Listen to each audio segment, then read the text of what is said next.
Pertama-tama mari kita panjatkan puji syukur atas kenikmatan Allah Subhanahu wa taala yang telah melimpahkan rahmat-Nya sehingga kita dapat berkumpul di rumah Allah yang dimuliakan Allah Subhanahu wa taala. Tidak lupa pula kita sampaikan serta salam kita kepada junjungan Nabi besar Muhammad SAW yang telah mengubah zaman dari zaman jahiliyah menuju zaman Islamiyah seperti yang kita rasakan pada pagi hari ini. Baik, langsung saja. Pengertian Majelis Quran dalam Kamus Bahasa Indonesia, pengertian majelis adalah lembaga atau organisasi sebagai wadah pengajian, dan kata majelis dalam kalangan ulama adalah lembaga masyarakat non pemerintah yang terdiri atas pra ulama Islam. Adapun arti Quran adalah pengajaran. Jadi, menurut arti dan pengertian di atas, maka secara istilah Majelis Quran adalah lembaga pendidikan non formal. Majelis Quran adalah lembaga pendidikan non formal Islam. Waktu belajarnya berkala tapi teratur, tidak setiap hari sebagaimana halnya sekolah atau madrasah. Pengikut atau pesertanya disebut jamaah atau orang banyak, bukan pelajar atau santri. Hal ini didasarkan pada kehadiran di Majelis Quran bukan merupakan kewajiban sebagaimana murid menghadiri sekolah atau madrasah. Tujuannya yaitu memasyarakatkan ajaran Islam. Majelis Quran bila dilihat dari struktur organisasinya termasuk. Sementara itu, bila dilihat dari tujuannya, Majelis Quran termasuk lembaga atau sarana dakwah Islami yang secara self-standing dan self-disiplin.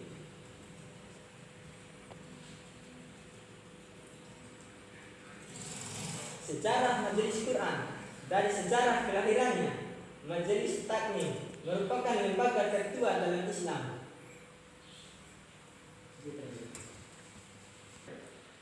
Meskipun tidak disebut dengan Majelis Quran, namun pengajian Nabi Muhammad SAW yang berlangsung secara sembunyi-sembunyi di rumah.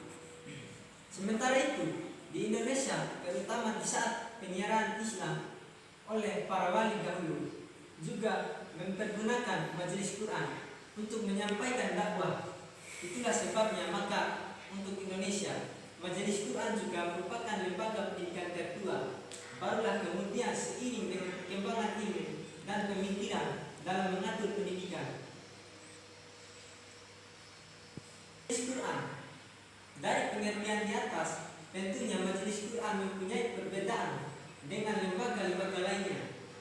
Tentunya, sebagai lembaga non formal memiliki ciri-ciri berbagai berikut. Yang pertama, sebagai lembaga non formal, maka kegiatannya dilaksanakan di lembaga-lembaga khusus, masjid, musola, dan rumah-rumah anggota, bahkan sampai ke hotel. Yang kedua, tidak ada aturan kelembagaan yang ketat sehingga sifatnya sukarela. Tidak ada kurikulum yang materinya adalah segala aspek ajaran agama. Yang ketiga, bertujuan mengkaji, mendalami dan mengamalkan ajaran Islam di samping menyebarluaskan. Tujuan dan fungsi Majelis Quran. Hal yang menjadi tujuan Majelis Quran mungkin merumuskan bermacam-macam sebab para pendiri Majelis Quran. Yang pertama, tempat belajar Majelis Quran dapat berfungsi sebagai tempat kegiatan belajar mengajar umat Islam, khususnya bagi kaum perempuan dalam rangka meningkatkan pengetahuan, pemahaman, dan pengalaman ajaran Islam.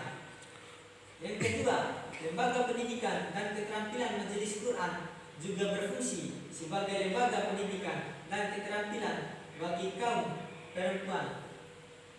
Yang ketiga, wadah kegiatan dan beraktivitas Majelis Quran juga berfungsi sebagai wadah kegiatan dan beraktivitas bagi kaum perempuan. Yang keempat, pusat pembinaan dan pengembangan Majelis Quran juga berfungsi sebagai pusat pembinaan dan pengembangan kemampuan dan kualitas sumber daya manusia.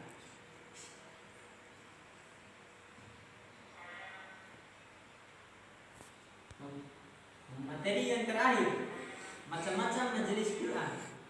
Majelis Quran yang tumbuh dan berkembang di dalam masyarakat Indonesia jika dikelompokkan ada berbagai macam, di antara lain yang pertama dilihat dari jemaahnya, yaitu majelis taklim kaum ibu-ibu atau muslimah. Yang kedua, majelis Quran kaum bapak atau muslimin. Yang ketiga, majelis Quran kaum remaja. Yang keempat, majelis Quran untuk anak-anak. Dan yang kelima, majelis Quran campuran laki-laki dan perempuan. Dan dilihat dari organisasinya, majelis Quran ada beberapa macam, yaitu majelis Quran biasa dibentuk oleh masyarakat setempat tanpa memiliki legalitas formal. Yang pertama, majelis Quran berbentuk ormas. Yang kedua, majelis Quran di bawah ormas. Yang ketiga, majelis Quran di bawah kecuali hanya member tahu kepada lembaga pemerintah setempat. Mungkin itu saja yang bisa saya sampaikan.